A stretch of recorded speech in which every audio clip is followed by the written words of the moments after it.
संगीत भी चलेगा।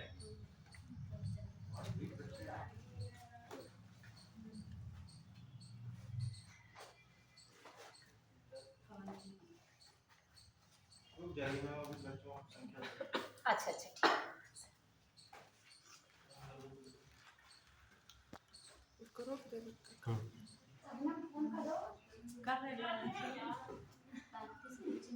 यूनिट 5 कंप्लीट हुई थी कि नहीं? नैतिक विचारक, हाँ हाँ, नैतिक विचारकों का योगदान, उनके दर्शन का योगदान, हाँ हुआ था। भारत तथा विश्व के नैतिक विचारक तथा दार्शनिकों के विचार, यही था। ये इंडिया के मैम हो गए थे लगभग, और वो वर्ल्ड वाले वर्ड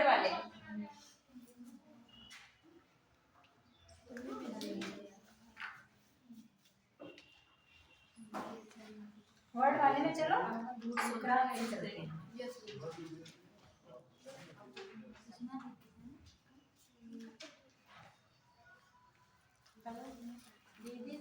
बहुत डांट रहते हैं, कैसे खाना पीना तुम्हारा सब वेस्टर्न करना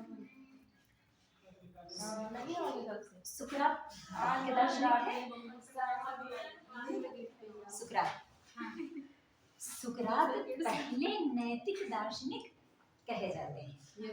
हाँ, पहले नैतिक दार्शनिक कहे जाते हैं। उसके पहले जो था, सुकरात के पहले सोफिस्टों का साम्राज्य था। हाँ, सुकरात से पूर्व सुकरात सबसे पहले नैतिक दार्शनिक कहे जाते हैं, जिन्होंने फ्री में शिक्षा देना प्रारंभ किया था। उसके पहले जो शिक्षा थी वो व्यवसायिक शिक्षा थी, और उसके पहले सोफिस्टों का साम्राज्य था। सोफिस्ट से मतलब समझते हैं आप लोग? हाँ, सोफिस्ट जो व्यक्तिगत शिक्षक होते थे, हाँ, वो एक विषय विशेषज्ञ होते थे। सबके अपने अपने विषय में महारत हासिल होती थी, विषय विशेषज्ञ कहलाते थे, और वह फ्री में शिक्षा नहीं देते थे, शिक्षा के बदले धन लेते थे। हाँ, तो शिक्षा फ्री नहीं थी। सुकरात के पहले सुकरात ने फ्री में शिक्षा दी, भ्रमण करके दी। इनका कोई विद्यालय नहीं था, कोई संस्था नहीं थी किसी प्रकार की, और न कहीं कोई स्थान इन्होंने चिन्हित किया था जहाँ पे ये भ्रमण करते हुए शिक्षक थे। सुकरात ने भ्रमण और अपने कथनों के द्वारा शिक्षा दी है। कथनों के द्वारा, इनकी कहीं कोई पुस्तक नहीं मिलती है स्वयं की लिखी हुई, प्लेटो ने लिखी है।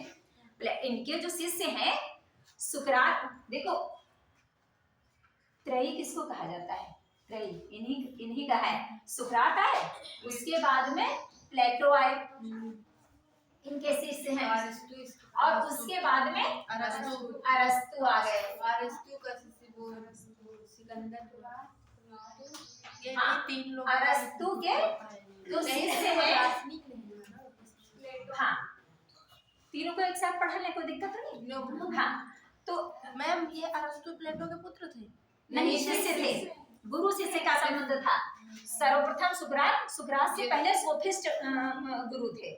सोफिस्टों के द्वारा शिक्षा प्राप्त होती थी। और सोफिस्ट क्या थे?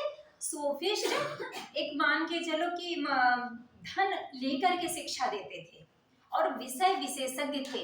उसके पहले जो व्यक्ति थे वो ज्ञान सीमित लोगों में था, कुछ व्यक्ति विशेष थे जैसे सोफिस्ट गुरु। हाँ, तो ज्ञान वहां तक सीमित था। तो सोफिस्ट कहाँ पे ज्ञान देते थे? मतलब कोई विद्यालय वगैरह होता था या फिर नहीं, हाँ, उनका अपना भी था, और वो घर घर जाके भी शिक्षा दे देते थे। कि जैसे उनको किसी ने बुलाया कि आप हमें आकर के इस विषय की, हाँ वो, हाँ, गणित के, विज्ञान के और चिकित्सा, इन्हीं सब का था। कोई किसी प्रकार की इसके पहले सोफिस्ट जो थे वो नैतिक शिक्षा नहीं देते थे। नैतिक शिक्षा नहीं देते थे, वो शिक्षा देते थे विज्ञान की, गणित की और चिकित्सा विज्ञान की।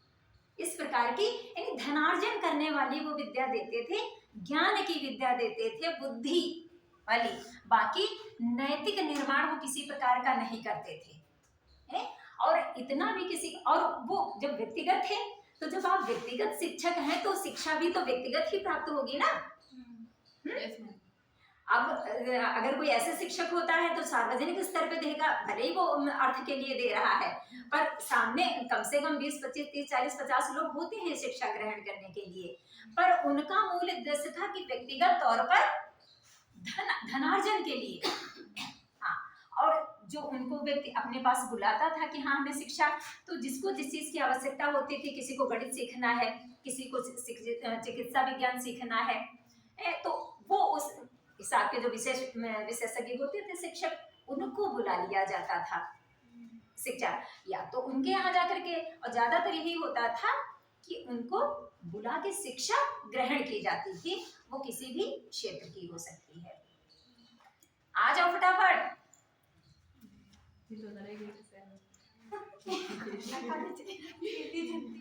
जो बच्चे रोज वाले हैं थोड़ा ध्यान से सुनते, नहीं सब लोग सुनते हो, और सब लोग चलो लंच करने हॉस्टल में थे क्या? Yes ma'am. अच्छा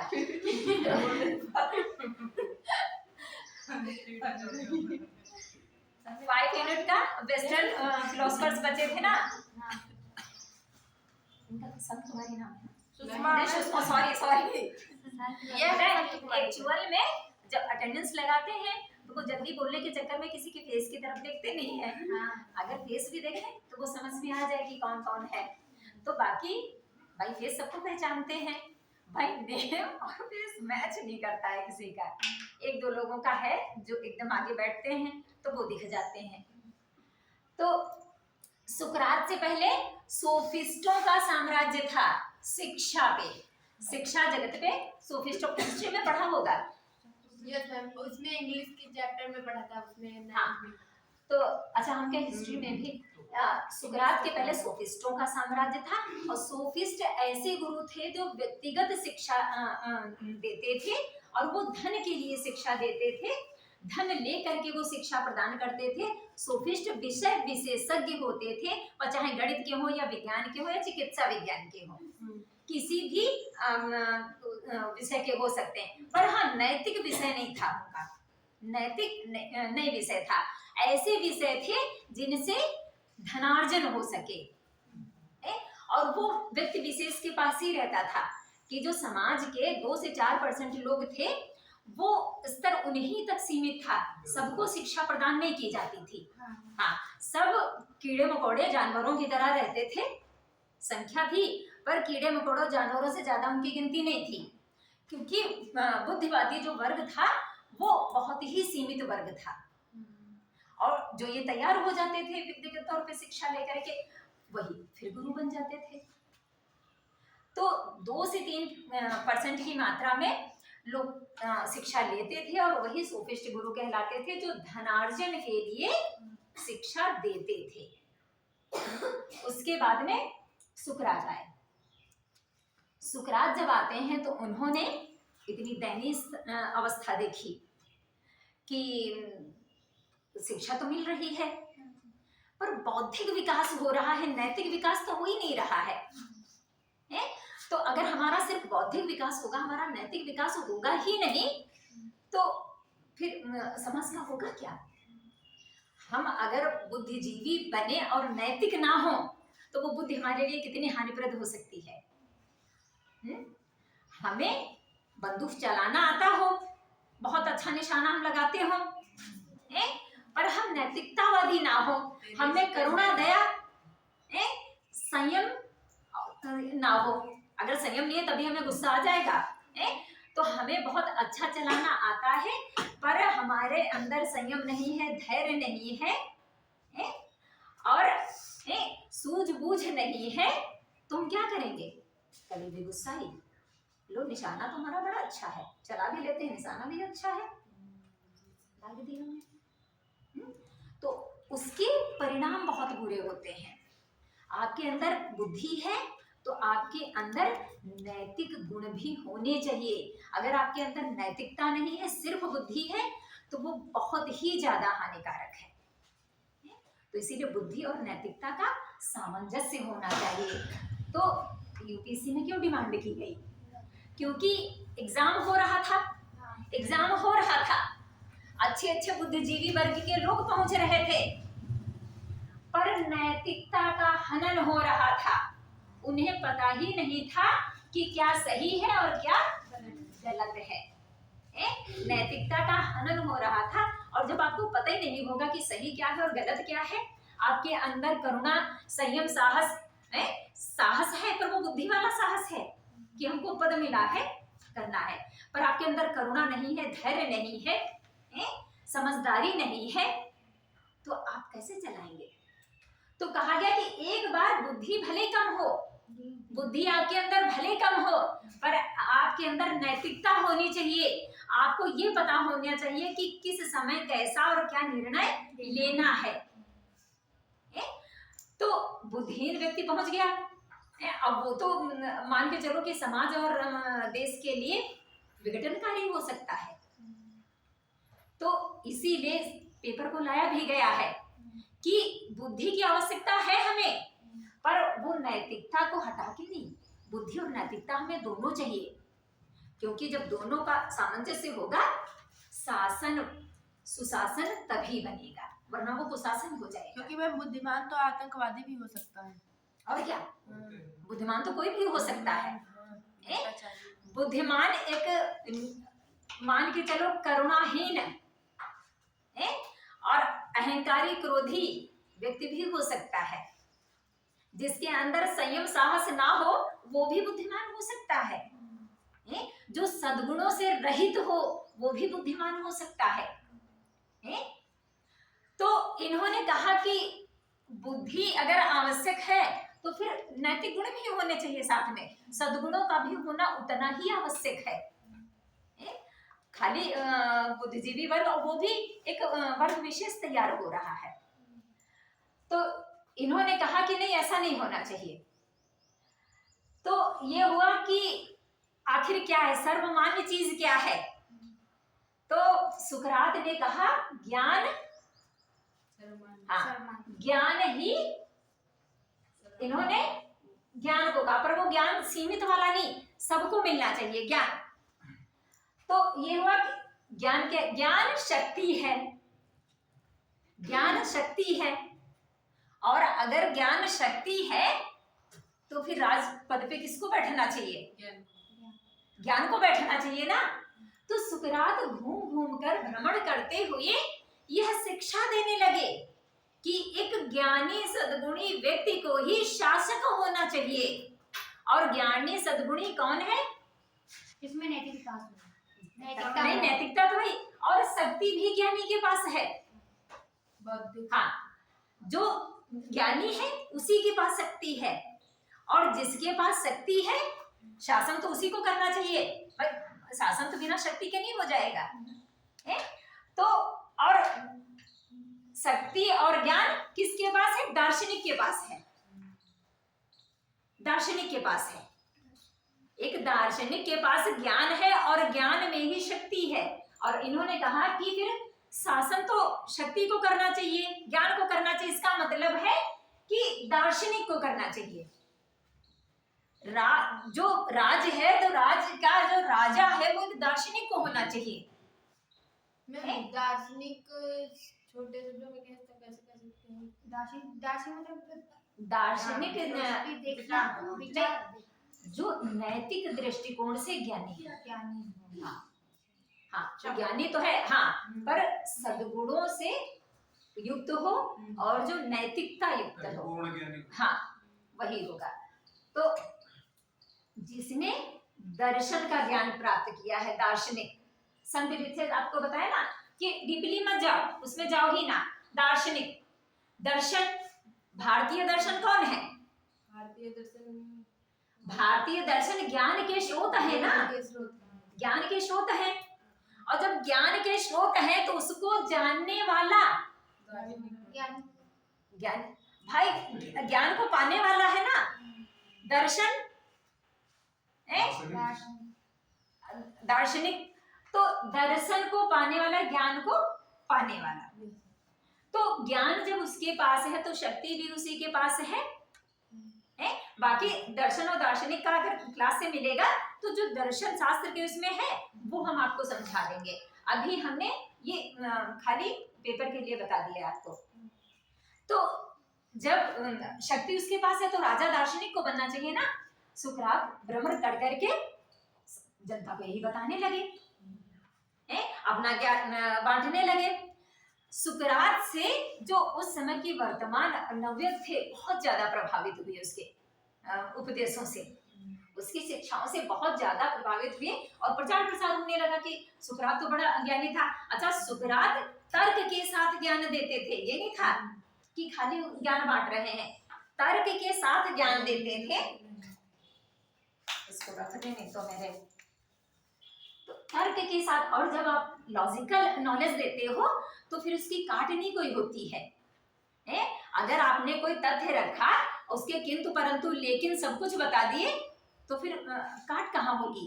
तो जब वो अपनी बात रखते थे तो तार्किकता के साथ रखते थे, लॉजिकल रखते थे, तो उससे वर्तमान जो नवयुवक थे बहुत ज्यादा प्रभावित, हाँ बहुत ज्यादा प्रभावित होने लगे। उधर पीछे भी बेटा खुला है, देख लेना बंदर ना जाए। तो बहुत ज्यादा प्रभावित जब होने लगे तो अब जब किसी चीज से कोई प्रभावित होगा, उसका वर्चस्व बढ़ेगा, तो जो वहां का शासक है उसको तो डर लगेगा ना।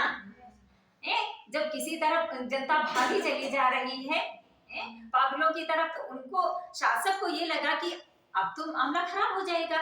और किसी भी राष्ट्र की शक्ति वहां के नागरिक होते हैं, नवयुवक होते हैं, जनता में नहीं। हाँ, तो जनता में ही निहित होते हैं। अच्छा, राजा ने ये देखा कि जनता जब भाग रही है सुकरात की ओर, तो मेरा शासन कहीं डगमगा न जाए, हम कहीं ये शासन हमारा चला न जाए। तो वो युक्ति सोचने लगे कि अब क्या होना चाहिए, किस कैसे हम सुकरात को हटाएं। तो षड्यंत्र रचा गया, मुकदमा चला सुकरात पे।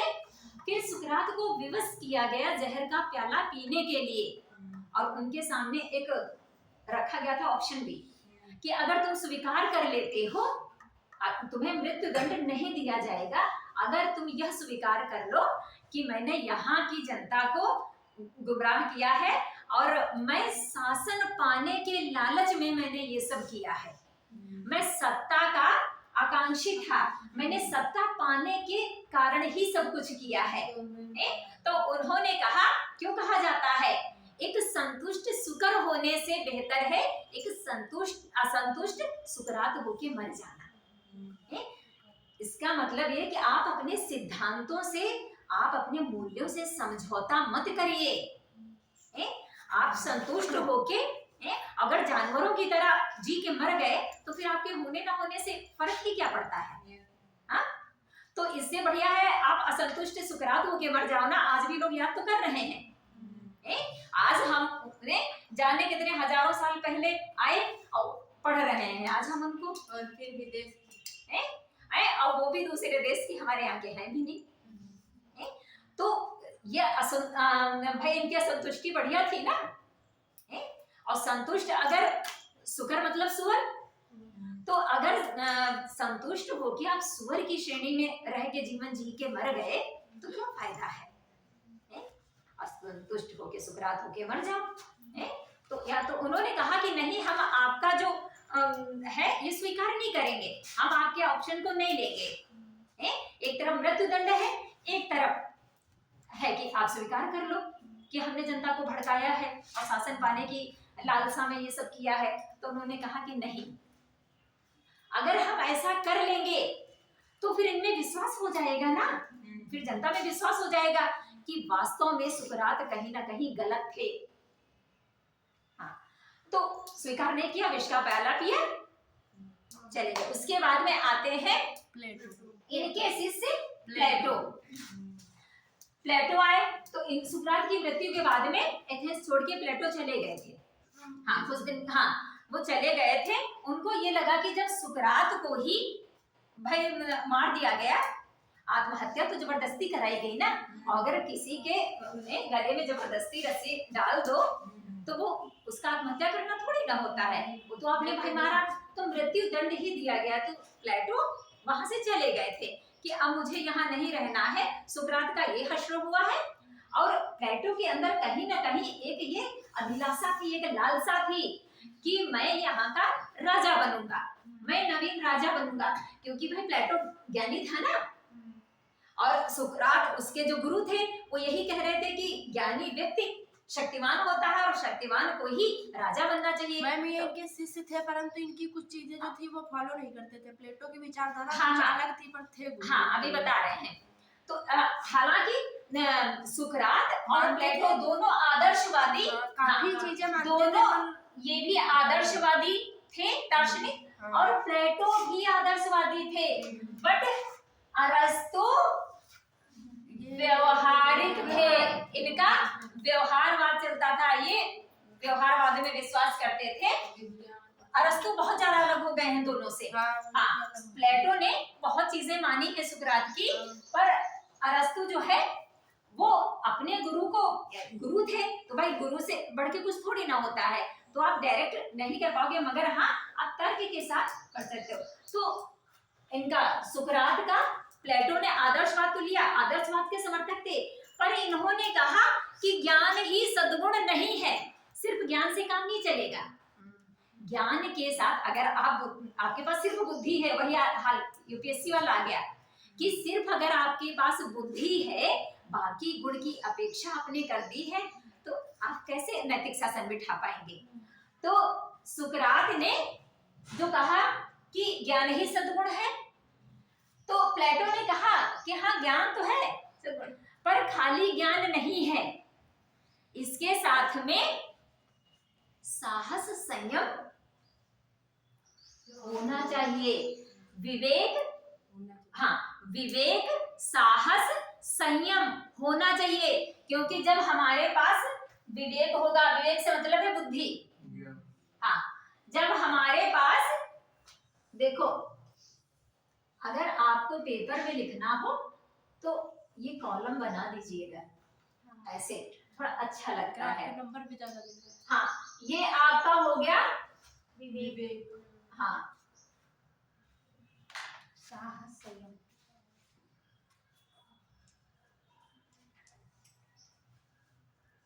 तो इन्होंने कहा कि ज्ञान मतलब बुद्धि सिर्फ आवश्यक नहीं है। जब हमारे पास ज्ञान है, अगर ज्ञान है तो फिर साहस भी आपके अंदर होना चाहिए, संयम भी आपके अंदर होना चाहिए, और इन तीनों गुणों से क्या निकलेगा?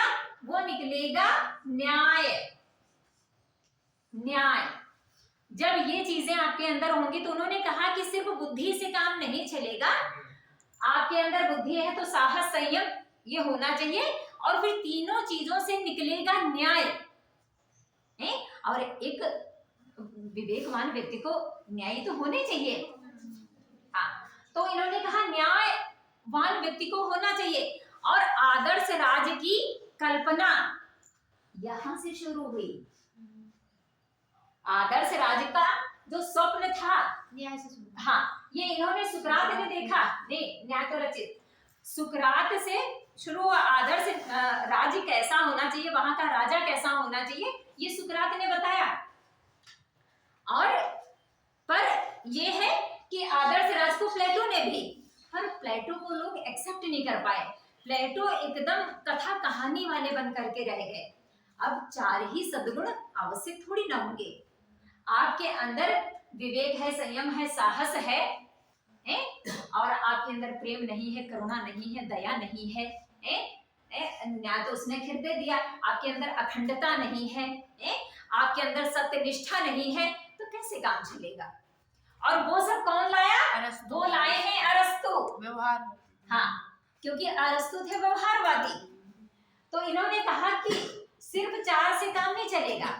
अरस्तु ने कहा कि हाँ ये ठीक है, ये ठीक तो है, पर सिर्फ इनसे काम नहीं चलना है, इसमें आप डालो और भी। लिखते नहीं मतलब हम बता ही रहे। तो अरस्तु ने कहा कि सिर्फ चार से काम नहीं चलेगा, आप किसी चीज को बांध कैसे सकते हो।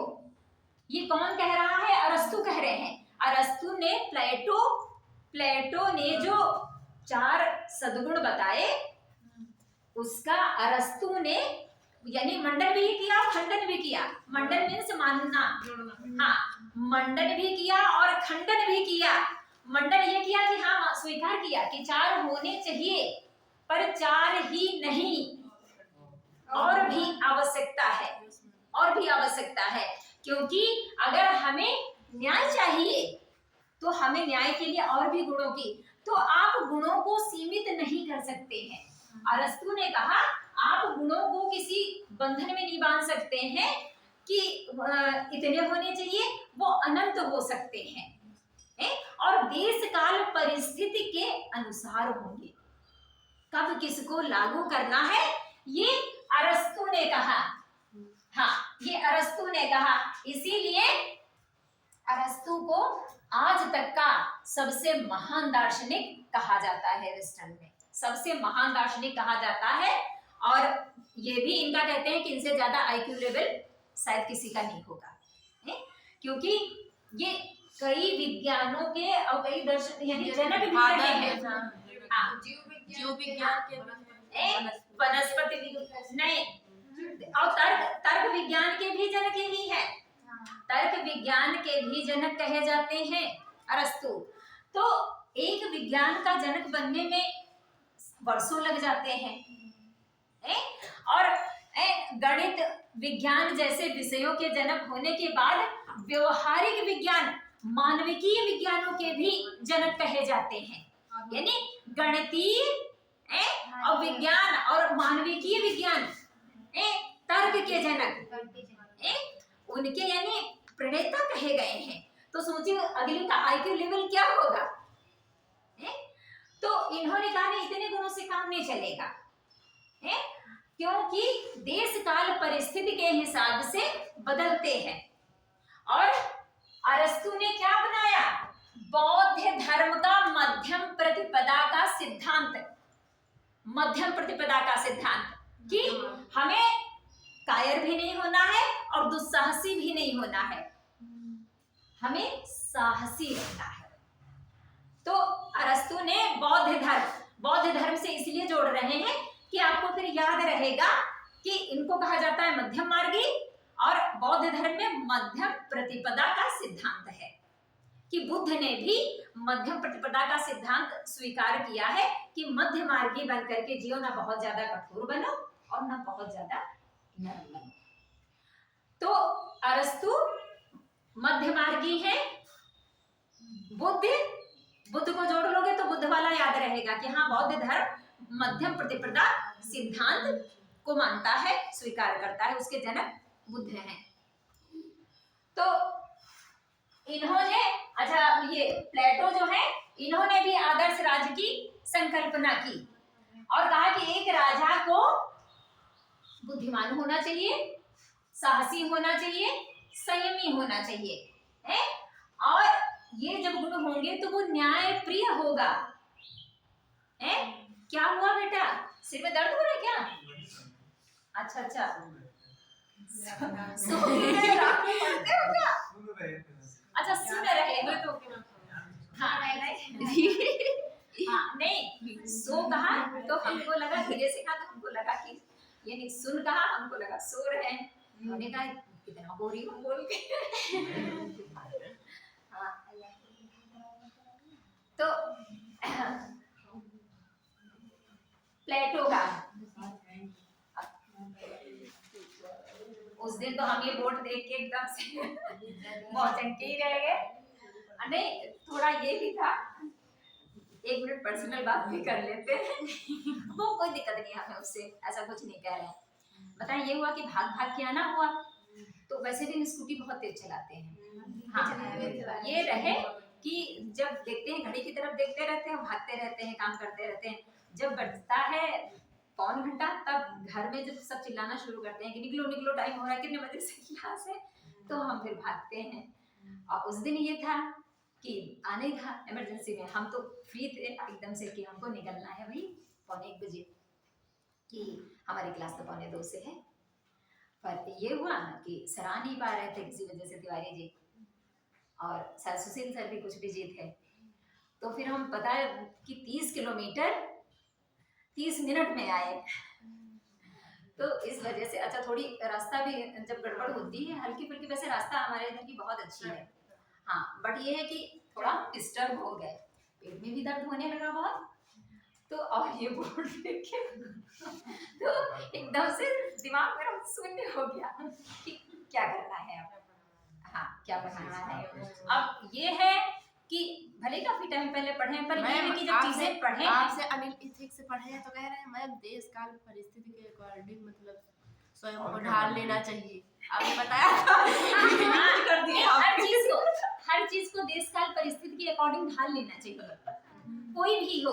और हाँ और देखो हम तो ये कहते हैं कि जिसने 2019 से कुछ नहीं सीखा उसने कुछ नहीं सीखा। ये कह रही परिवर्तन ही प्रकृति का नियम। हाँ कोरोना काल में ये देखो बेटा अच्छे अच्छे लोग सांसों के ना मिलने की वजह से मर गए, पैसा घर में और बैंक में रखा रह गया, सांसें नहीं खरीद पाए।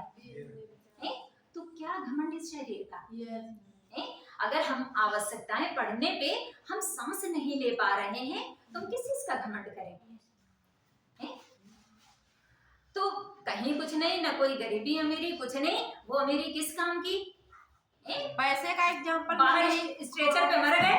कोरोना से ही ले लो मैम, पैसा रखा रहा वही कोरोना का ही बता रहे हैं कि बाहर कुछ लोग तो हॉस्पिटल में एडमिट नहीं हो पाए, बाहर स्ट्रेचर पे दम तोड़ दिए और अगर अंदर एडमिट भी तो हो गए तो भी नहीं, तो सांसों के अभाव में चले गए।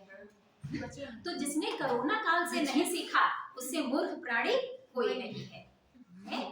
तो इसलिए जितना बेहतर तरीके से जीवन को जी सकते हो उतना जियो, और बेहतर तरीके से जीने का मतलब है कि हम अपने लिए नहीं अपनों के लिए जिए।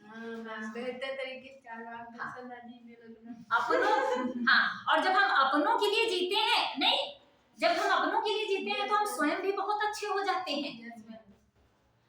जिम्मेदारियां होती हैं। वो सुना है ना कि औरों को फूल देने से अपने हाथ महक जाते हैं, औरों को भजन दिए जिसने उसके भी हाथ महकते हैं। तो जब हम औरों को अच्छा अच्छा देंगे तो हमारा भी जीवन तो अच्छा ही होगा।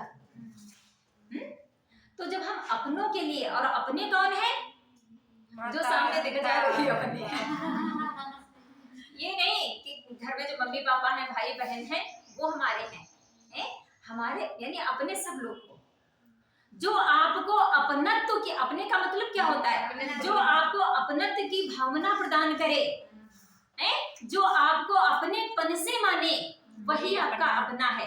बाकी सब रिश्ते नाते बेकार है, बस बेकार। हाँ तो बाकी के झंझट में मत पड़िएगा, जो अपना माने उसको मानते चलो और पढ़ते रहो, ये आपका डायमंड टाइम है। मैम यही जो आपने लाइनें बोली हैं यही मेरे दिमाग में कल आई थी, मैंने स्टेटस भी यही लगाया लिख के। क्या चीज यही जो आपने भी बोली, अपने मतलब पढ़ते रहो, अपने काम से काम रखो, जो माने उसको मानो। हाँ हाँ अच्छा नहीं, सा जीवन बाकी जीते। कुछ नहीं, यही मैंने लिखा हाँ, था। जीवन को जितने बेहतर तरीके से जी सकते हो उतना बेहतर जियो। चारवाकीपन के जीने में कोई फायदा नहीं है। जितना हम दूसरों के लिए अच्छा कर सकते हैं उतना अच्छा करने की कोशिश करो, क्योंकि जब हम औरों का भला करते हैं तो साथ में उससे दुगना बना कर लेते हैं भला।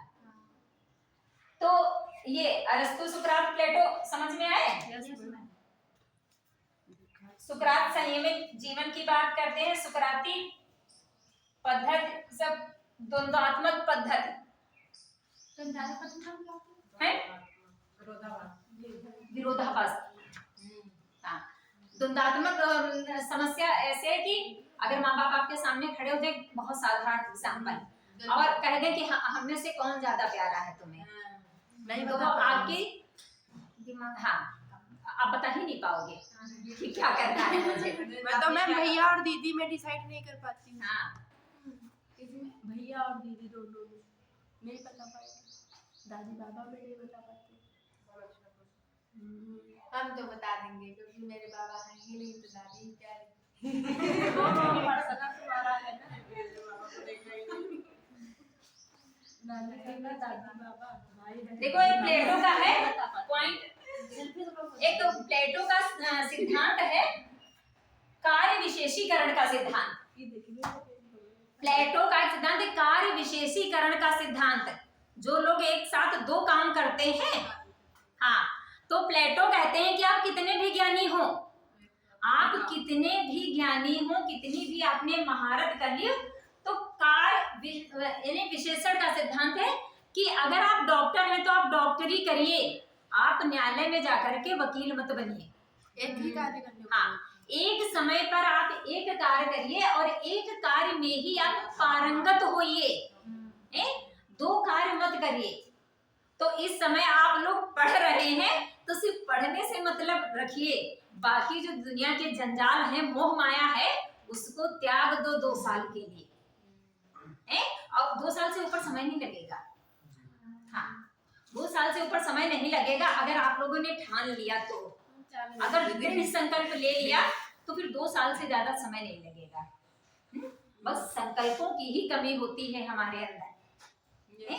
हाँ, और बस वही है कि सब कुछ नहीं हासिल किया जा सकता मगर बहुत कुछ हासिल किया जा सकता है। तो वो धारणा बना के चलो, और जब तक खुद के अंदर ये चीज डालोगे नहीं तब तक नहीं हो पाएगा। तो किसी चीज का मोह माया मत रखो, न इस समय कपड़ों का, न इस समय फोन का, न इस समय यारी दोस्ती मित्रता का, किसी का नहीं। क्योंकि देखो जब हमारे पास कुछ नहीं होगा तो कोई नहीं ढूंढे मिलेगा। जब हमारे पास खाने के लिए नहीं होगा तो एक आध दिन कोई भले खिला दे, पर जीवन पर्यंत कोई नहीं खिलाएगा, जीवन पर्यंत आपको कपड़े कोई नहीं पहनाएगा। तो फिर अपना अमूल्य समय हम तुम्हें क्यों दें? परिवार भी में एक समय के बाद में व्यवहार बदल जाता है। तो फिर ये हमारा यानी दिमाग काम क्यों नहीं करता है कि ये टाइम जो है इसको आप लोग सिर्फ इस पे खर्च करिए, जिसके लिए बना है जो समय, जिसके लिए जो समय बना उस पे खर्च करिए, बाकी सारे कामों के लिए बहुत समय है अभी। तो इनका जो है कार्य विशेषीकरण का सिद्धांत कि एक समय पर एक ही कार्य करिए, दूसरे को नहीं, और उस कार्य में अपनी विशेषज्ञता, अपनी महारता हासिल करिए। और सहकारी समाज की स्थापना की बात करते थे। शुभ अशुभ तो समझा चुके हैं हम आप लोगों की को। शुभ, हाँ, तो प्लेटो ने भी शुभत्व की बात की है। आदर्श राज्य की संकल्पना तो आपको बताया हमने, और ये सब एकेश्वरवादी थे। प्लेटो की पुस्तक रिपब्लिकन, जिसमें सुकरात के विषय में, सुकरात के जो कथन है, संवाद है, हाँ, जो सुकरात से संबंधित है, रिपब्लिकन ही बहुत ज्यादा मशहूर हुई। हालांकि इस नाम से बहुत सारी पुस्तकें बाद में लिखी गई, मगर सबसे पहली जो पुस्तक है वो प्लेटो की है। तो इसी पुस्तक में, रिपब्लिकन में ही सुकरात के कथन मिलते हैं। हम तुमको मारेंगे बहुत, फोन मुस्कुरा के देखोगी। इस समय हम खड़े तो हमको मुस्कुरा के देखो, और जो पढ़ा रहे हैं उसको मुस्कुरा के सुनो। इस समय हमसे ज्यादा महत्वपूर्ण तुम्हारे लिए कोई नहीं है। हाँ, तो हाँ, नहीं, हमको स्वयं को महत्व देना आता है। हम स्वयं, जब हमें कोई, अरे किसकी औकात हमको महत्व ना दे, हम महत्व दिलवा लेंगे, जबरदस्ती दिलवा लेंगे। हमारा प्यार स्नेह आपको विवश करेगा, क्यों नहीं दे पाओगे? हाँ, तो अच्छा, एक और ये कि इन्होंने बताया है कि आदर्श राज्य जो है संरक्षक जैसे शासक, संरक्षक शासक, उसके अंदर क्या गुण होना चाहिए? साहस होना चाहिए। संरक्षक तो तभी बनेगा जब उसके अंदर साहस होगा। भाई, हम पे अगर कोई विपत्ति आ गई, हम पे अगर कोई संकट आ गया, तो फिर वो कैसे हमारी रक्षा करेगा? अगर उसके अंदर वीरता नहीं होगी, उसके अंदर साहस नहीं होगा, तो वो हमारी रक्षा कैसे करेगा? तो उन्होंने बताया कि जो नागरिक है, राज्य के नागरिक हैं, उनको 3 वर्गों में विभाजित कर दिया। जो उच्च कोटि का राज व्यवस्था का सपना उन्होंने देखा था, उसमें उन्होंने 3 वर्गों में नागरिकों को बांट दिया। तो उसमें संरक्षक है, संरक्षक जैसे शासक। तो शासक को ज्ञान के साथ में साहसी भी होना चाहिए, ज्ञान के साथ में साहसी होना चाहिए। क्योंकि जब तुम शासन कर रहे हो, अगर तुम्हारे अंदर साहस ही नहीं होगा तो फिर जनता की रक्षा कैसे करोगे? और दूसरा इनका है सैनिक। शासक के अंदर ज्ञान होना चाहिए और बुद्धि तो होगी ही होगी जब वो शासक है।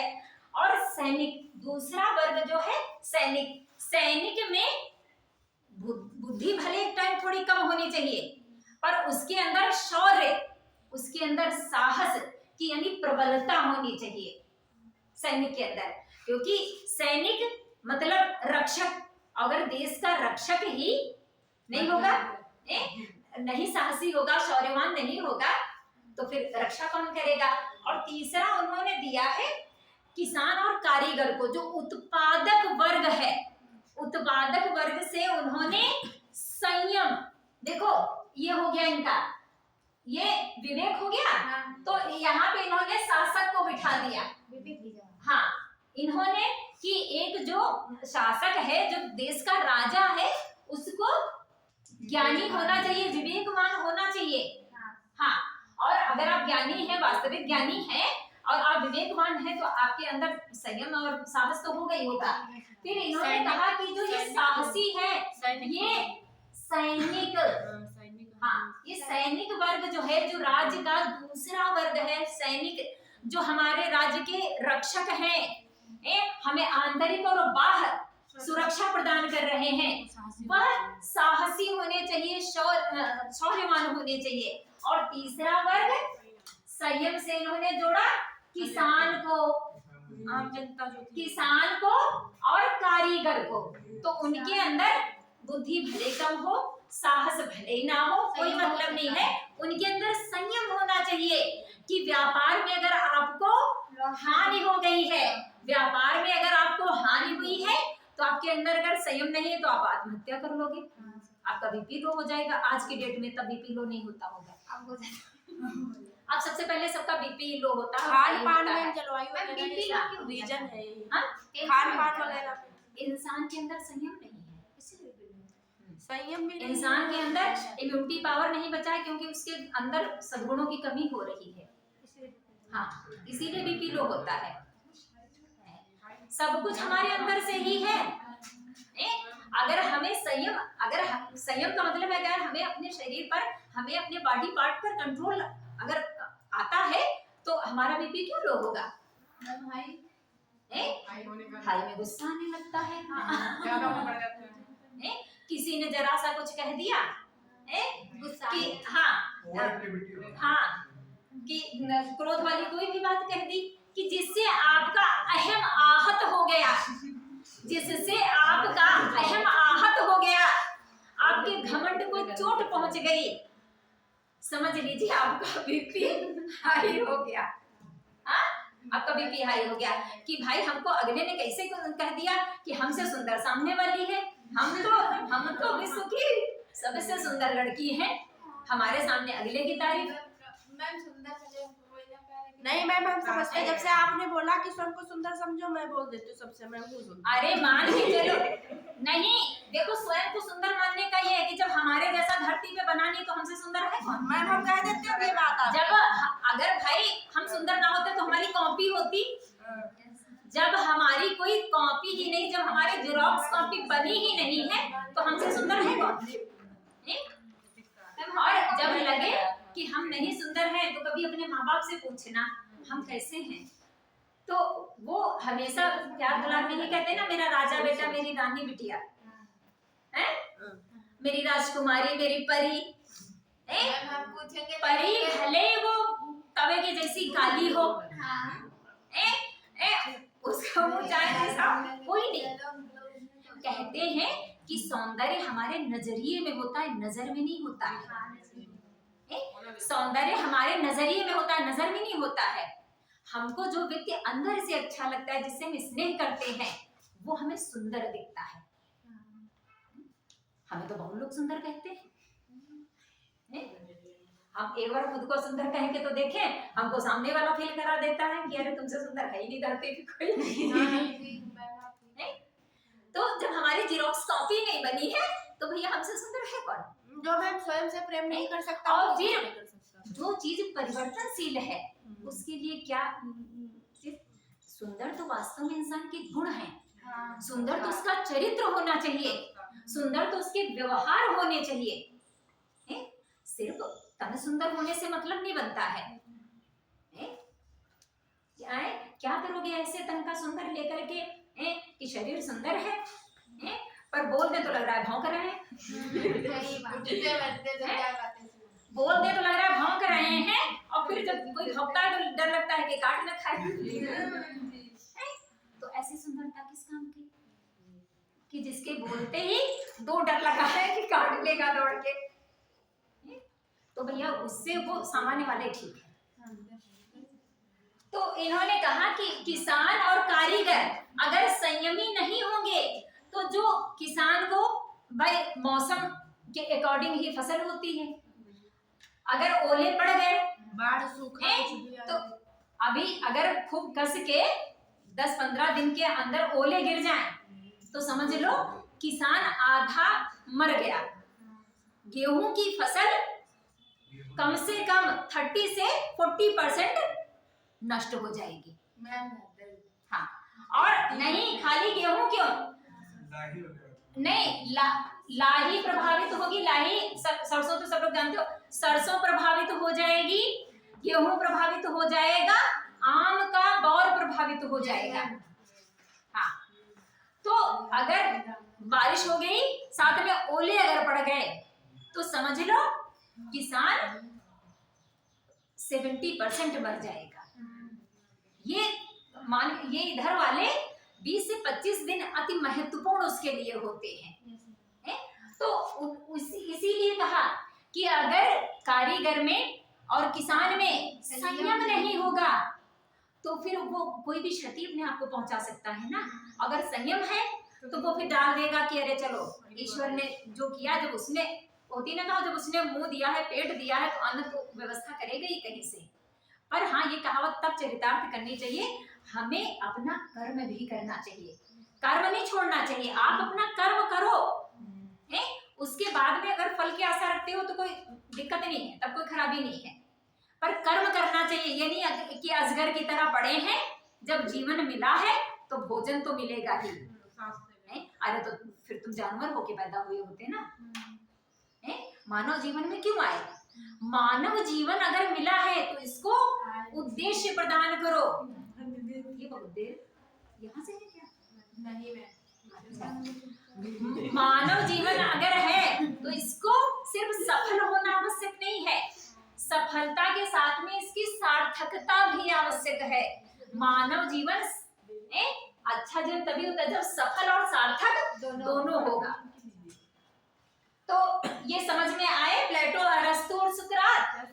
हाँ, अरस्तु ने मध्यम प्रतिपदा का सिद्धांत अपनाया, यानी मध्यम मार्ग अपनाया। हाँ, और आदर्श राज्य की वो भी कल्पना करता था, पर जो सुकरात ने शुरू किया कि ज्ञान ही शक्ति है और ज्ञान ही सद्गुण है, तो प्लेटो ने कहा कि नहीं, इनके साथ में आपको विवेक, साहस, संयम की आवश्यकता है। पर अरस्तु ने कहा कि नहीं, इतने से भी काम नहीं चलेगा, क्योंकि देश काल परिस्थितियों के हिसाब से सब कुछ बदलता रहता है। तो सिर्फ 4 सद्गुण से काम नहीं चलेगा, हमें साहस के साथ प्रेम भी चाहिए होगा, करुणा भी चाहिए होगी। तो हम सद्गुणों को एक सीमा में नहीं बांध सकते हैं। सद्गुण समय का, देश काल परिस्थिति के हिसाब से होंगे और सद्गुण अनंत होंगे। जब जहां जिसकी आवश्यकता है वो सद्गुण हमें अपने अंदर धारण करना होगा।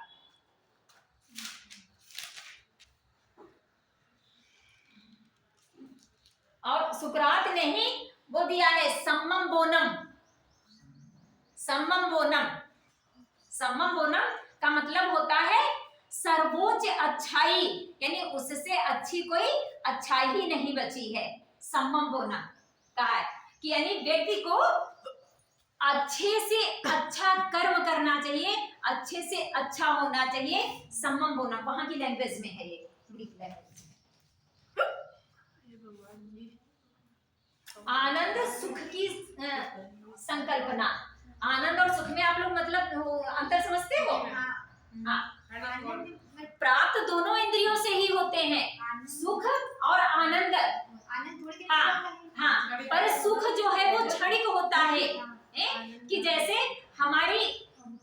इंद्रिय तो जीभ से हमें स्वाद का आनंद मिला, हमने बाहर जाके चाउमीन खा ली, मोमोज खा लिया, पिज्जा खा लिया, वो स्वाद क्षणिक आनंद सुख मिला हमें। हम जाकर के बहुत अच्छे होटल में रुक लिए, सो लिए, तो वो क्षणिक आनंद ही तो मिला हमें। क्या इतना बढ़िया वीआईपी रूम था, 7,000, अरे 7,000 का रूम लोगे, 10,000 का रूम लोगे तो वीआईपी तो हो गई होगा, तो वो क्षणिक आनंद मिला ना, सुख। और अगर आनंद मतलब है कि अंदर से आ रहा है, और आनंद हमें तभी प्राप्त होता है जब हम परहित में जीते हैं। सुख हमें जब हम अपने लिए जीते हैं तब हमें सुख की प्राप्ति होती है, और आनंद की प्राप्ति हमें तब होती है जब हम परहित में जीवन जीते हैं।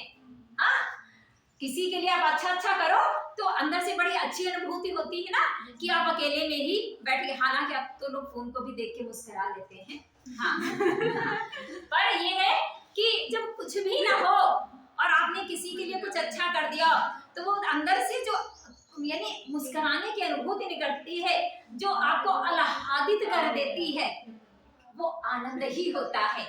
तो सुख बेकार है आनंद के आगे। हाँ, तो व्यक्ति को आनंद के लिए जीना चाहिए। हाँ, अगर किसी का नाम आनंद हो वो अलग की बात है। आनंद, व्यक्ति को आनंद के लिए जीना चाहिए, सुख के लिए, क्योंकि सुख क्षणिक है और आनंद दीर्घकालिक है।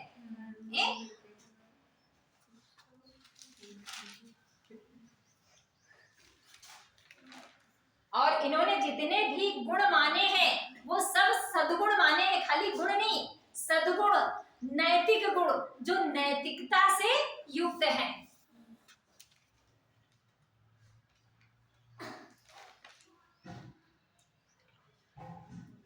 क्या हुआ? हमें दिखता है ना देखते हुए भी। हाँ मैम, वो तो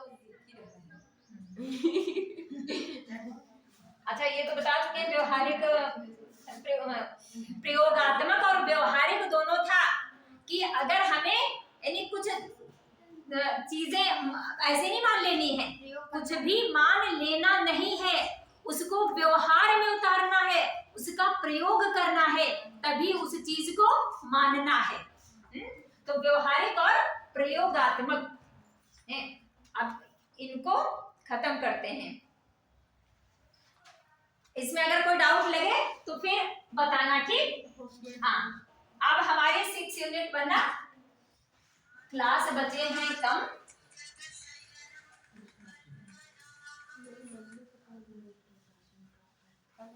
ये सेंड कर दें आप लोगों को, सेंड कर दीजिए।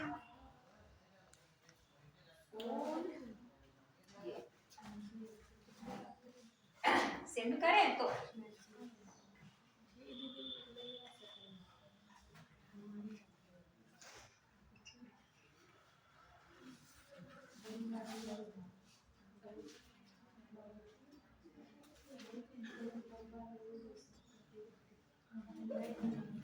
सिक्स वाली हमने भेज दी आप लोगों को, ओपन कर लीजिएगा, और 5 वाली अभी क्लास के बाद में भेज देंगे। अभी क्या कैसे नहीं, 6 तो अभी अब शुरू होगी, अब 5 आपकी हुई है, अब आपकी है यूनिट। अब जैसे जो टाइम बचेगा और नहीं भी रहेगा तो आप लोगों की क्लास चलती रहेगी, हम ऐसे बना के नोट्स, और अभी ये हमने ऐसे ही बना लिए हैं नोट्स। अभी हम जाना चाह रहे हैं कानपुर और बनारस, तो वहां से जब हम किताबें ले आएंगे, 2 गुरु हमारे रहते हैं, एक बनारस में है, एक कानपुर है, तो दोनों गुरुओं के पास खजाना है। हाँ, क्योंकि दोनों लोग IAS PCS की यानी पेपर भी बनाते हैं और कॉपियां भी चेक करते हैं। मैम तुमसे क्वेश्चन पेपर मांग नहीं, वो हमारे गुरु हैं, पर पता है आपको, क्वेश्चन पूछ लीजिए। जब हम लोग जब जाते हैं तो वो जब पेपर बनता था तो रिसर्च के दौरान तो कुछ ज्यादा जाना हो जाता था, तो ये होता था, पूछ लिया जाता था, सबसे पहले जाते यही पूछा जाता था, बेटा तुमने PCS उसमें फॉर्म तो नहीं डाला है? नहीं सर डाला है। तब धीरे से वो 2-4 दिन रहने पे अवगत होता था, और उनका रूम तो जो सर हमारा, उनका रूम तो अलग ही रहता है, उस रूम में कोई नहीं जा सकता, उसमें उसमें कोई जाते नहीं है। वो जब बुलाएंगे कि मुझे पानी की आवश्यकता है या कुछ आवश्यकता है तो दे दो, अदरवाइज खुद ही बाहर आते हैं, उनके रूम को कोई नहीं जाता है। काम वाली जाती है, वो भी जब 10 बार पूछेगी तब जाएगी। तो सबसे पहले यही पूछा जाता था जो भी स्टूडेंट जाता था कि तुम लोगों में से किसी ने ISPCS का फॉर्म डाला है? नहीं सर, नहीं डाला है। ठीक है, तब वो थोड़ा निश्चिंत होते थे। अगर धोखे में किसी ने कह दिया कि डाला है, ये इतना एरिया तुम लोग टच नहीं करोगे बिल्कुल। इसका मतलब है कि वहां पे पेपर बनने की सामग्री थी। तो बहुत ही यानी वो लोग उस प्रवृत्ति के हैं कि अपना भी बच्चा है तो हाँ नहीं, उस पता नहीं चलना चाहिए। हाँ, गोपनीयता बहुत है, होना भी चाहिए, होना चाहिए। अपने क्लास में भी टेस्ट बनते हैं तभी तो टीचर नहीं आते। हाँ हाँ, सब लोग बताते नहीं है कभी। सुशील सर तो बोलते हैं। तो वही अभी हमने बात भी की थी, तो कह रहे थे कि कुछ किताबें हमको बता दी थी और अभी बताए थे, कहते कि ठीक है बेटा, किताबें उन लोगों के पास है। हाँ हाँ, जब क्वेश्चन वो पूछ लीजिए, लोक प्रशासन, सिविल सेवा मूल्य तथा नीति शास्त्र। लोक प्रशासन,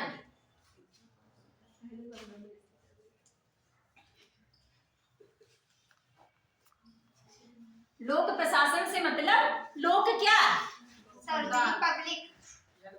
लोक मतलब जनता, जनता, जनता, और प्रशासन मतलब सरकार के द्वारा जो एक चलाया जा रहा है उसके, तो लोक प्रशासन। हाँ, इसमें जो है वुडरो विल्सन, वुडरो विल्सन आप लोग फोन में खोल सकते हो, कोई दिक्कत नहीं है। हाँ, हमने सबको सेंड कर दिया, वो सबको नहीं, उस पे ग्रुप पे डाल दी है। हाँ, और इसमें वुडरो विल्सन कहते हैं लोक प्रशासन का, वुडरो विल्सन जो है उनको जनक माना जाता है लोक प्रशासन का है। उसके पहले लोक प्रशासन की बात यदि नहीं किसी ने की थी। जो मेन पॉइंट है वो बताएं। लोक प्रशासन, लोक प्रशासन से मतलब तो सब लोग समझते हैं ना? हम थोड़ा डेफिनेशन में समझा देंगे। अगर परिभाषा लिखना पड़ जाए तो हम कैसे लिखेंगे? लोक प्रशासन हमने दी है PDF में। वुडरो विल्सन कहते हैं लोक प्रशासन का संबंध कानून प्रशासनिक विधि से क्रमबद्ध रूप से क्रियान्वित करने से है। क्या हुआ, लिख रही हो? मैम समझ रहे हैं। हाँ, लोक प्रशासन का संबंध कानून प्रशासनिक विधि, कानून प्रशासनिक विधि के क्रमबद्ध रूप से क्रियान्वित करने से है। जो व्यवस्थित तरीके से किसी को चला रहा है, उस एक व्यवस्था को लोक प्रशासन कहते हैं।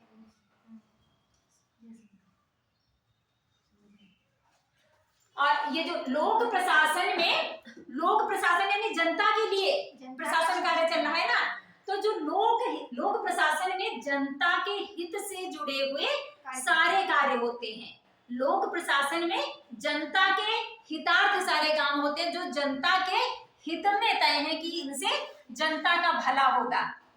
तो सामाजिक कल्याण के लिए लोक प्रशासन का निर्माण हुआ और वो जनता के लिए काम करती है। और मूल्य से तो आप लोग समझते हैं मूल्य का मतलब।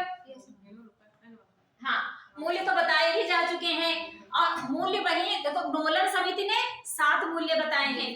नोलन समिति ने 7 मूल्य बताए हैं, पर जो द्वितीय प्रशासनिक सुधार आयोग है उसकी 10वीं रिपोर्ट में उन्होंने कहा था कि जैसे हमें नोलन समिति ने 7 तो बता दिए हैं, पर नोलन समिति के साथ ही जो बताए गए हैं मूल्य उनसे काम नहीं चलेगा।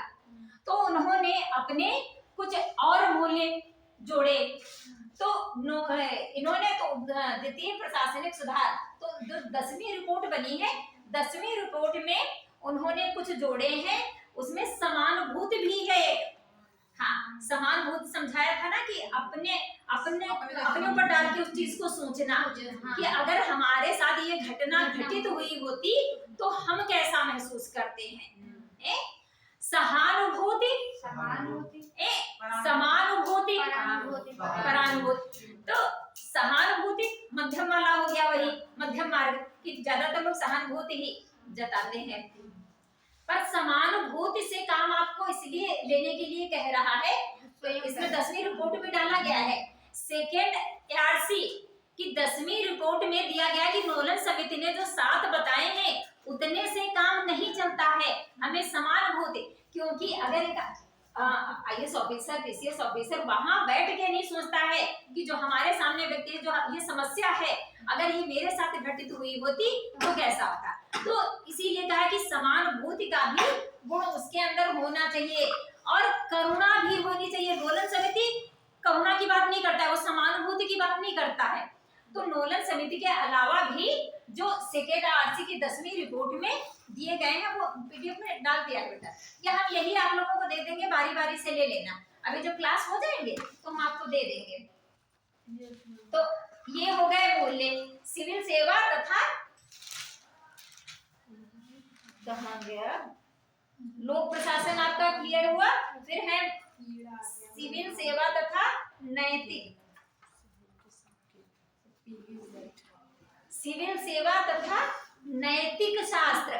नैतिक शास्त्र से मतलब सब लोग समझते हैं ना, हाँ, मॉरल एथिक्स, जो सद्गुणों की बात करता है, जो नैतिकता की बात करता है, वो जहां पे ये सारी बातें रखी हुई हैं वो शास्त्र नैतिक शास्त्र कहलाता है, जहां पे हमें बताया गया है कि हम यानी शुभ क्या है, अच्छा और बुरा क्या है, हमें क्या करना चाहिए, वो जो किताब है उस किताब को, उस ग्रंथ को शास्त्र कहा जाता है, जहां नीतियों की बात की गई है।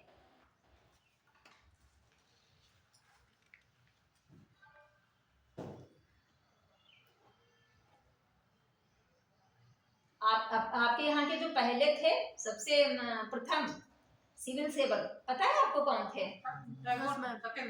हाँ, सत्यनारायण टैगोर, हाँ, टैगोर के भाई, हाँ, बंगाल के थे, हाँ, हाँ, सुभाष चंद्र बोस ने भी निकाला था। लेडीज में भी पता है, नजार हाँ, पहली थी, IPS की बेटी पहली थी, पहले और नैतिक शास्त्र में इस बार जो हमने नोट्स तैयार किए हैं, अगर वो होता तो बड़ा अच्छा यानी समझाने वाला इस बार हमने तैयार किया था आप लोगों के, कि आप लोग एग्जाम में इस बार जितना तैयार किया है उतना ये दिए कि आपको लगभग एग्जाम में ऐसे ही देना है। शॉर्ट में तैयार किया है पर पॉइंटों में है कि वहां आपसे 2-4-10 पन्ने नहीं मांगे जाएंगे, आपको 150 शब्दों में एक्सप्लेन करना है आंसर को, और जितने बेहतरीन तरीके से कर पाओगे। तो प्रशासनिक नीति शास्त्र, प्रशासनिक नीति शास्त्र में हम बहुत ज्यादा नहीं लिख सकते हैं, तो प्रशासनिक नीति शास्त्र में अगर कोई डायग्राम बना के आप बता देते हो तो वो आपके लिए बहुत अच्छा रहेगा। तो इस बार का जो हमने हमारी मेहनत तुम लोग थोड़ी सफल कर लेना, मान के चलो कि आज भी रात में यानी बताने के लिए अगर कर रहे हैं तो हम अपने लिए कर रहे हैं, आप लोगों के लिए नहीं कर रहे हैं, कि हम पढ़ेंगे तो हमारा ज्ञान बढ़ रहा है ना, और उसके साथ में हमारा स्वास्थ्य भी अच्छा रहेगा। आज भी हम 3 बजे सोए थे और सुबह 6 बजे उठे हैं। हाँ, तो तबीयत और खराब नहीं, थोड़ा नहीं अच्छा लगता है कि हाँ कम से कम कुछ कर रहे हैं बेहतर। तो प्रशासनिक नीति शास्त्र जब आप लिखेंगे तो थोड़ा सा ये वाला जैसे डायग्राम कुछ भी बना दिया, इसके अंदर नहीं, प्रशासनिक नीति शास्त्र वो इतनी है, नाखून भी घिसा जा रहा है। मैम उसमें ले लीजिए, ले लो, हम तो लाल पीली यूज करते हैं।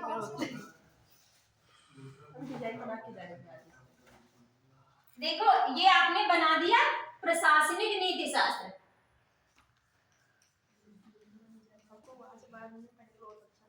ये प्रशासनिक आपका नीति शास्त्र हो गया, ठीक। और इसमें आपने चाहे यहाँ से आप शुरू करिए, ये बना दिए ऐसे, हाँ ऐसे बना दिया प्रशासनिक नीति शास्त्र, और उसमें फिर आपने लिख दिए कि लोक हित में कार्य करना। भाई प्रशासनिक नीति शास्त्र क्या है?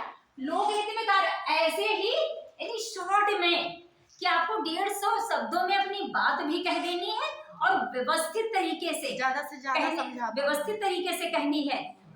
जैसे हमने बताया था कि आप कपड़े लाए और ऐसे ही अलमारी में ठूस दिए तो वो ना देखने में अच्छा लगेगा, और जब आपको कहीं जाना होगा तो आपको 1 मिनट से 10 मिनट लगेगा ढूंढने में, फिर वो सब गिराओगे नहीं, बहुत से हानि होगी, फिर आपको गुस्सा आएगा, आपका बीपी हाई होगा, हाँ, और फिर आपको भी वो दर्शाएगा। तो एक व्यवस्थित तरीका जो है, तो जैसे पूछ रहा है कि लोक प्रशासन में नीति शास्त्र का महत्व बतलाइए, हाँ, तो आपने डायग्राम बनाया और ये कर दिया, और शॉर्ट में, जितना शॉर्ट में आप कर सकते हैं, अगले को बस बताना है, आपको कथा नहीं सुनानी है। कथा सुनाए तो वो समझ लेगा कि आप गड़बड़ कर रहे हो, तो व्यवस्थित तरीके से एक लाइन में बताना है आपको। तो जितने भी दिए हैं वो सब बताना है। इसमें जवाब देह बनना सब, तो इस प्रकार से आपका आंसर रहेगा कि प्रशासनिक नीति शास्त्र, हाँ, कि प्रशासन में नीति शास्त्र की आवश्यकता क्यों है। हाँ, प्रशासनिक नीति शास्त्र, पर लोक प्रशासन में नीति शास्त्र की आवश्यकता, नीति शास्त्र की आवश्यकता क्यों है? क्योंकि अगर नीति शास्त्र नहीं होगा, आप नैतिक नहीं होंगे तो भ्रष्टाचार बढ़ेगा ना, और भ्रष्टाचार विभिन्न तरीके का होता है। अगर एक अधिकारी नैतिक नहीं है, तो भाई नीति शास्त्र से ही तो आप नैतिक गुण लेंगे। तो अगर आप नीति शास्त्रीय सिद्धांतों का पालन नहीं करते हैं, क्यों है आवश्यकता इसमें? इसीलिए आवश्यकता है कि भ्रष्टाचार को रोका जाए, और वो भ्रष्टाचार विभिन्न तरीके का हो सकता है, और जो समाज हित में नीतियां हैं उनको लागू किया जाए, लोक हितार्थ कार्य किया जाए। ये क्लियर हुआ? भ्रष्टाचार में पक्षपात भी आता है, पक्षपात भाई भतीजावाद, हाँ, क्षेत्रवाद और राजनीतिक दबाव, धन का लालच, धन का भी दबाव रहता है, और डर का भी रहता है। डर में ही जवाबदेही में आ जाएगा, हाँ, जवाब डर कि कोई पिस्टल लगा के आपको कोई काम करवा ले रहा है, पर वहां पे आपका नैतिक आचरण नहीं आएगा। वहां पे पिस्टल वाले पे थोड़ा बदल जाता है। आपने अगर रिश्वत नहीं ली, धन का, ये जबरदस्ती हो गया ना कि आप काम गलत नहीं कर रहे हैं पर आपसे करवाया जा रहा है, तो यहाँ पे नहीं, यहाँ पे लागू नहीं होगा। आप तो देश काल परिस्थितियों के हिसाब से निर्णय ले रहे हो ना, उससे निकलने का मार्ग तो बाद में जब अगला चला जाएगा तो निकल ही जाएगा। धन का अगर आप करते हैं कि किसी से पैसा लेकर के अगर आपने कर दिया तो वो होता है भ्रष्टाचार। तो हाँ, आपको किसी प्रकार का कोई भ्रष्टाचार नहीं करना है।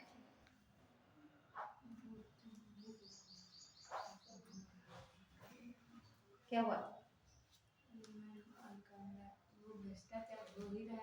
मैम यही है ना कि पहले से काम करते थे तो पैसे ले लेते तुम लोगों के पास सिलेबस में पॉइंट हमको बताते जो नहीं, मैम सिलेबस भेजा था मैम, ग्रुप में हमने तो भेजा था। मोबाइल में है, बता दी मतलब यहाँ पे नहीं, यहाँ नहीं है, मोबाइल में नहीं है, रोशन दे दो। पुराने पीडीएफ हो गए, खुद से नहीं।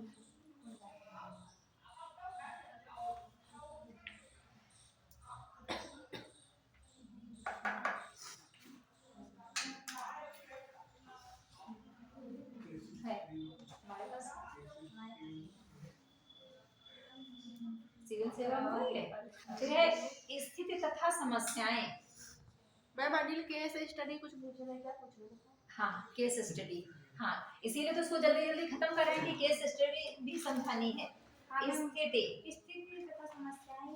हाँ, सरकार तथा निजी संस्थाओं में हाँ, नैतिक मानकों के पतन के कारण उत्पन्न समस्याएं। निजी लाभ हेतु इसी 6 में एक पॉइंट है कि स्थिति या समस्याएं, यानी लोक प्रशासन की स्थिति या समस्याएं, लोक प्रशासन की समस्याएं क्या हैं। तो उसमें यह है कि निजी लाभ के लिए पद का दुरुपयोग, समस्याएं, समस्या है ना, तो पद का दुरुपयोग लोग कर रहे हैं निजी लाभ के लिए, पद का दुरुपयोग। और दूसरा लापरवाही, एक बार पद पा गए तो लापरवाह होके बैठे हैं, कोई चिंता ही नहीं है, तो लापरवाही है। और फिर है धोखाधड़ी और रिश्वतखोरी, धोखाधड़ी और रिश्वतखोरी, ये समस्याएं हैं। तो ये सब है भ्रष्टाचार ही, और समस्याएं भी हैं। सार्वजनिक धन और साधन का उपयोग, हाँ, सार्वजनिक धन और साधन, जो जनता के लिए आपको साधन और धन मिला है उसका आप अपने व्यक्तिगत लाभ के लिए उपयोग कर रहे हैं, वो समस्या है। मैम जो गाड़ी मिलती है वो खाली ऑफिस के लिए ही होती है। हाँ, वो ऑफिशियल काम के लिए होती है, सिर्फ आप जनता के लिए, उसमें ये नहीं कि और जाना आप रिश्तेदारी और कहीं जा रहे हैं, नहीं, हाँ, उसमें नहीं होता है। फिर सरकारी तथा निजी संस्थानों में नैतिक चिंताएं तथा दुविधाएं। सरकारी तथा निजी संस्थाओं में नैतिक चिंताएं और दुविधाएं। मजाक कर रहे हैं आप तो, मामा की गाड़ी पकड़ के फोटो खींच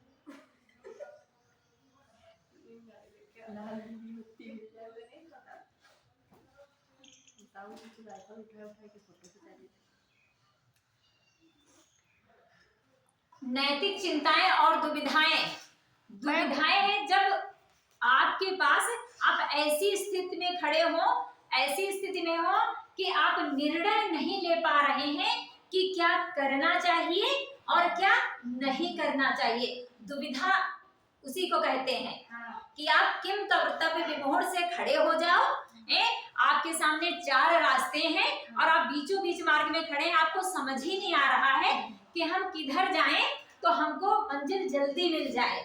तो वो होती है दुविधा की स्थिति कि हम किधर जाएं तो हमको, हाँ, और हम क्या निर्णय लें तो हम जनता के हित में कार्य कर पाएंगे। मैम तो जैसे मैम एक लोक प्रशासक है, इसको गवर्नमेंट के अकॉर्डिंग ही काम करना होता है, और जैसे कोई समस्या है लोक हित में ही है, जहाँ आप कार्य कर रहे हैं वहीं किसी को भी, हाँ, तो निजी निर्णय लेने की छूट भी होती है, छूट होती है, निजी निर्णय लेने की छूट होती है, बस आपको जवाबदेही के लिए तैयार होना चाहिए।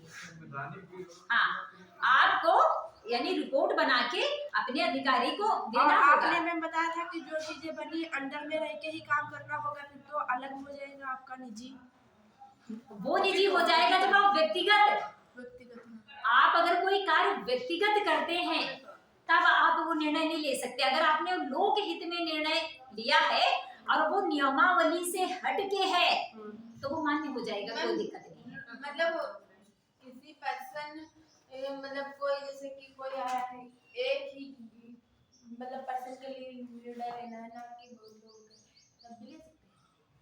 हाँ, समस्या के आधार पे है ना, बहुत सारी ऐसी समस्याएं आती हैं जिलाधिकारी के पास जो व्यक्तिगत होती हैं, पर वो व्यक्तिगत उसकी है, आपकी नहीं है ना, तो सार्वजनिक हो गया मामला, वो आपका कोई रिश्तेदार थोड़ी ना लगता है। हाँ, क्योंकि वो सर पढ़ा रहे थे, एक दिन एग्जाम्पल दिए थे, कह रहे थे जैसे एक लेडीज आपके पास आए और उसमें जैसे कॉलोनी, मान लो ये कॉलोनी मिल रही है उसको, तो गांव में ऐसा मतलब योजना है कि जो लोग SC ST कैटेगरी के अंतर्गत आते हैं और जिनके पास 5 बीघे से कम खेती है, ये योजना उन्हीं को मिलेगी। लेकिन एक OBC की लेडीज आती है, उसके घर में भी कोई नहीं, वो बहुत परेशान है और वो DM के पास पैर पकड़ के बैठी है, नहीं हमको कॉलोनी चाहिए, और वो मतलब अवेलेबल है, उसको नीड है, मिलनी चाहिए, तो उस अकॉर्डिंग में मतलब उसको देना चाहिए या नहीं देना चाहिए, तो उन्होंने बोला था सबने कि देना चाहिए।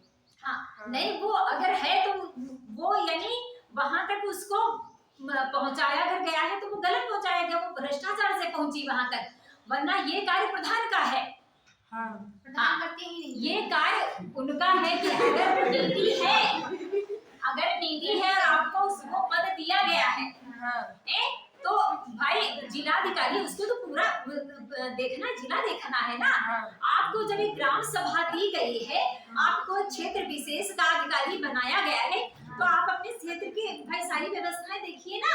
मैं वो और लोग पहुंचते वहां तभी हैं जब जो छोटे छोटे स्तर के अधिकारी होते हैं, जब अपने कर्तव्यों का पालन नहीं कर पाते हैं, तब जनता सोचती है कि चलो चले जिलाधिकारी के पास। मैं अगर उनकी जगह होती तो उस लेडीज को देती, बाद में पहले वो जहाँ वो रहती है वो प्रधान से पहले कांटेक्ट करती। हाँ तो फिर उन्होंने उनको किया उनका हिसाब बायोडाटा कई सारे, देखो क्यों कहते हैं, आज तुमने ये बताया जैसे कहते हैं कि करुणा होना चाहिए, करुणा होनी चाहिए और समानुभूति होनी चाहिए।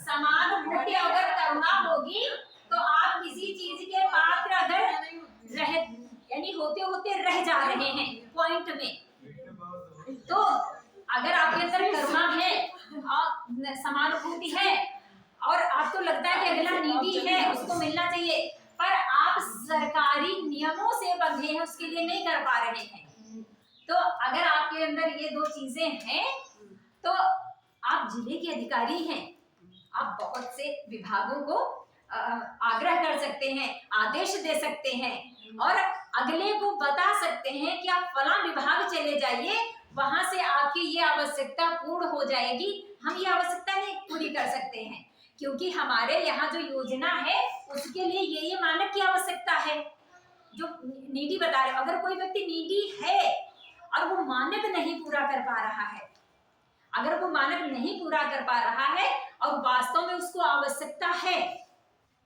और अगर वो पहुंचता है तो लग तो रहा है जिलाधिकारी को कि अगले को मिलना चाहिए, वास्तव में इसकी आवश्यकता भी है, पर वो अपने सरकारी नियमों से बंधे हैं क्योंकि कोई एक नियम वह व्यक्ति पूरा नहीं कर पा रहा है, क्योंकि सर ने बताया था उस नियम से बाहर है। नहीं उस समय वो नहीं दे पाएंगे। वही तो बता रहे हैं, अभी हम बता रहे हैं कि करुणा और समानुभूति क्यों लानी चाहिए।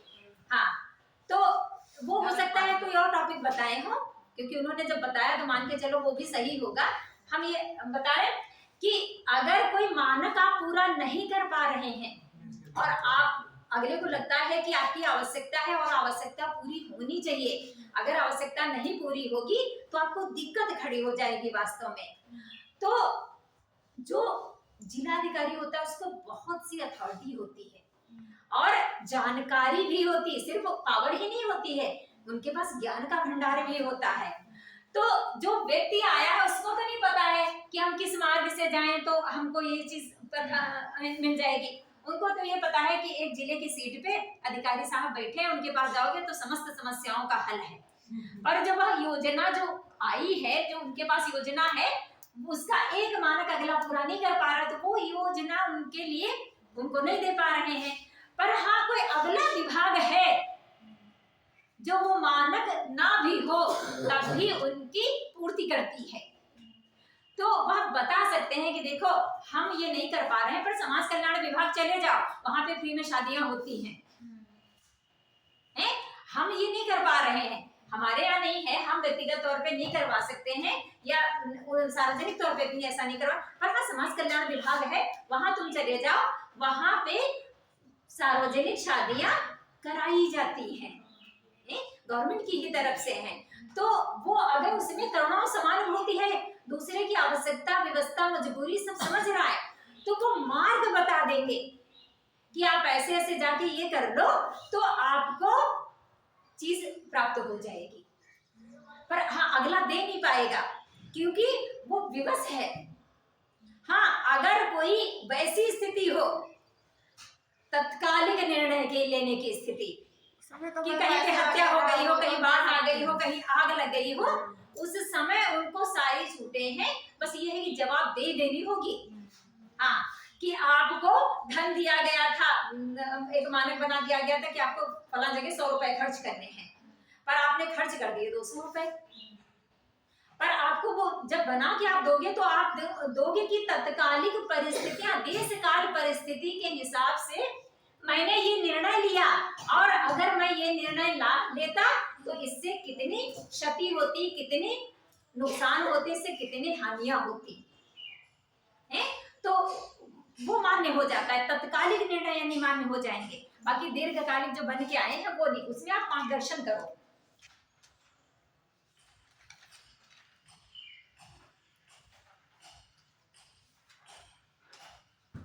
निजी व्यवसायिक संस्थानों में नैतिक चिंताएं एवं दुविधाएं, निजी संस्थाओं के मुद्दे, हितों का संघर्ष कंपनियों का,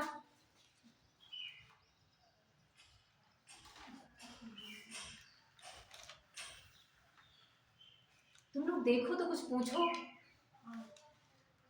फोन में डाला तो है वीडियो, अच्छा नेट की वजह से नहीं खोल पा रहे होगे, मेरा फोन लो।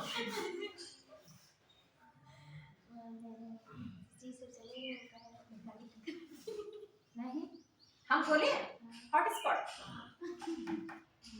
पर वो अभी मांगेगा पासवर्ड मांगेगा। मैं मिनट में डाल दूँ तो सोच ले कनेक्ट कर लो इसका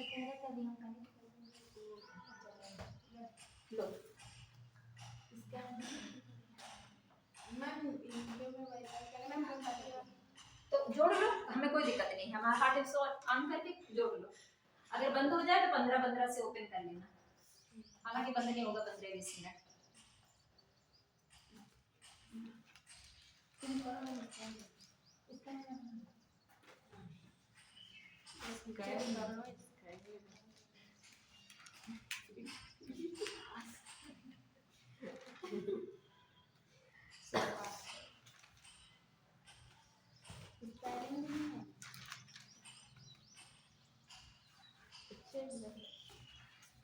अच्छा विधि समझते हैं सब लोग? कानून कानून विधि के समझ क्षमता।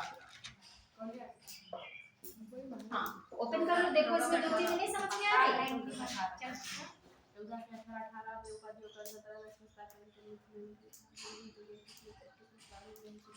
आगे वाले तो लगते हैं, बात तो पीछे वाले सोचते जाते हैं।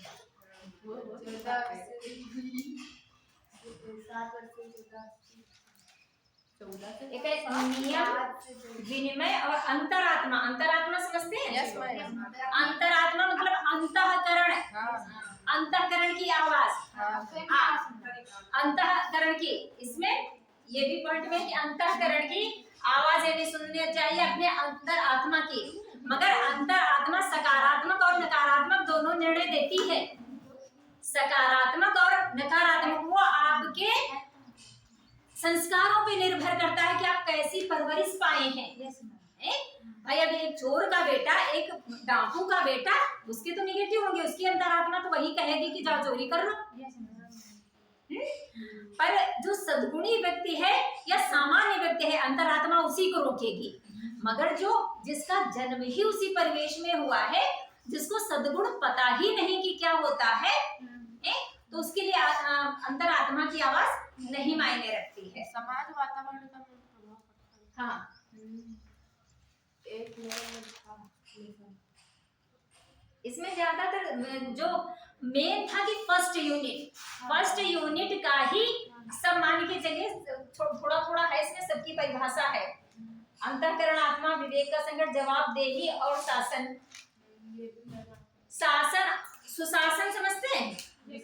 हाँ हाँ हाँ हाँ, एक होता है कि गुड, वेरी गुड, हाँ गुड और वेरी गुड। सुशासन मतलब हाँ अच्छा, बहुत ही अच्छा, जहाँ पे सारे व्यक्ति नैतिक गुणों से युक्त हैं, जहाँ जो वहाँ का राजा है, जो वहाँ की शासन व्यवस्था देखता है, वो जनता के हितार्थ सारे कार्य करता है, जनता के लिए समर्पित रहता है। 19 का होगा शायद, है ना?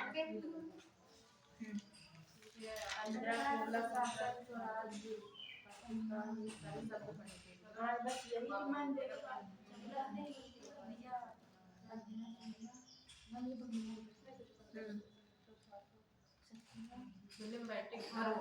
शासन व्यवस्था में नैतिक मूल्यों की आवश्यकता, ये सब इसके खंड ही है। शासन व्यवस्था में नैतिक मूल्यों की आवश्यकता।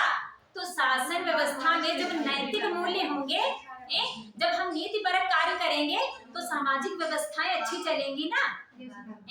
तो इसलिए शासन व्यवस्था में नीति परक मूल्यों की आवश्यकता होती है। जब नीति परक लोग होंगे, जब मूल्यों का समावेश होगा, तो सारी व्यवस्था अच्छी चलेगी, वही सुशासन बन जाएगा। अब देखो कोई पॉइंट ऐसा लग रहा है, अंतरराष्ट्रीय संबंधों की विधि व्यवस्था, नीति व्यवस्था हम ये अंतरराष्ट्रीय संबंधों में नीति व्यवस्था के नैतिक मुद्दे हमें समझाएंगे। नैतिक मुद्दे, हम पेज नंबर 18। अच्छा, अंतरराष्ट्रीय संबंधों और नीति व्यवस्था, पंडित जी, नैतिक मुद्दे।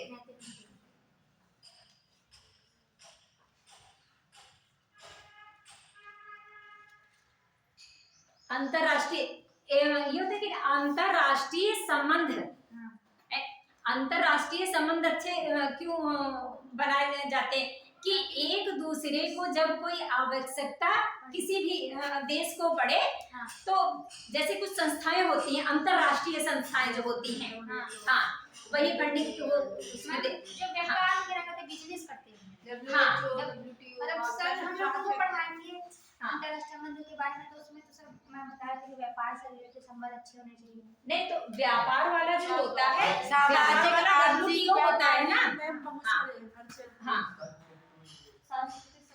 WTO है, UNO है, WTO है, वो व्यवसायिक होती है।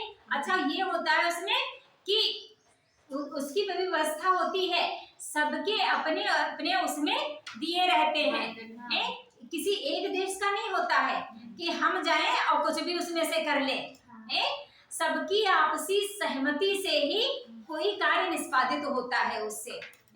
तो व्यापार मंडल जो है और UNO जो है, संयुक्त राष्ट्र संगठन, हाँ, तो ये अंतरराष्ट्रीय संस्थाएं ही हैं।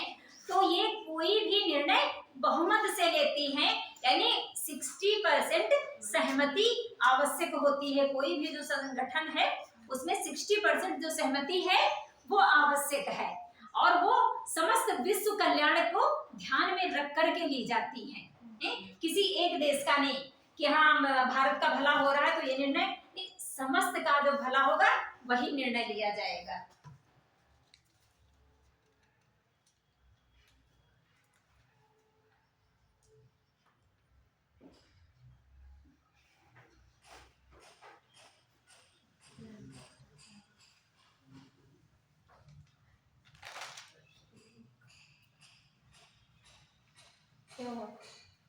मैंने होली खेल ली, इसी से याद है। अच्छा, और ये सारी जो होती कारपोरेट व्यवस्था वगैरह जैसे है, तो इनमें भी आपको ये नहीं है कि जो आपको नैतिक मूल्य बताए गए हैं, जो नैतिक मूल्य आपको बताए गए हैं वो सिर्फ लोक प्रशासन में ही काम नहीं देंगे।